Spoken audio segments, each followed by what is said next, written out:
नमस्कार, मैं हूं आपके साथ नम्रता शर्मा। बीते दिन अचानक से एकाएक अगर आपका व्हाट्सएप चलना बंद हो गया, फेसबुक चलना बंद हो गया या फिर इंस्टाग्राम पर आप रील्स नहीं देख पा रहे थे, तो अब तक तो आपको पता चल ही गया होगा कि सर्वर डाउन हुआ था।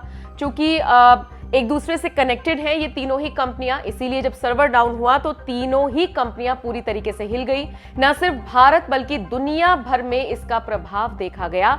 लोग परेशान नजर आए और इस बात की जानकारी ज्यादातर लोगों ने ट्विटर पर साझा की। यूट्यूब चल रहा था, गूगल आप सर्फ कर ले रहे थे, लेकिन ये जो तीन कंपनियां थी, जो तीन एप्लीकेशंस थी, ये सर्फ नहीं कर पा रहे थे। हालांकि आपको बता दें 6-7 घंटे सर्वर डाउन रहा और लगभग 9-9:15 बजे के आसपास एक साथ सबका व्हाट्सएप बंद हुआ, इंस्टाग्राम बंद हुआ और उसके बाद फेसबुक भी चलना बंद हो गया। लोगों ने एक दूसरे से बात करना शुरू किया तो पता चला कि सारी चीजें चल रही हैं, लेकिन इन्हीं तीन एप्लीकेशंस में दिक्कत आई है। अब चूंकि एक दूसरे से इंटरकनेक्टेड है, इसीलिए आप समझ ही सकते हैं कि एक का सर्वर डाउन हुआ तो तीनों गए। लोगों ने ट्विटर पर बाकायदा ट्रेंड चलाया कि व्हाट्सएप की सर्विस नहीं चल रही है।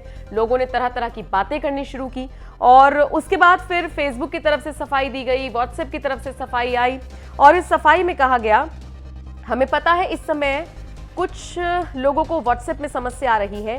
फेसबुक का भी आधिकारिक बयान सामने आया है जिसमें ये कहा गया है कि बाधित होने पर हम जानते हैं कुछ लोगों को हमारे ऐप्स और उत्पादों तक पहुंचने में समस्या आ रही है। हम चीजों को जल्द से जल्द सामान्य करने के लिए काम कर रहे हैं और किसी भी असुविधा के लिए हम क्षमा चाहते हैं।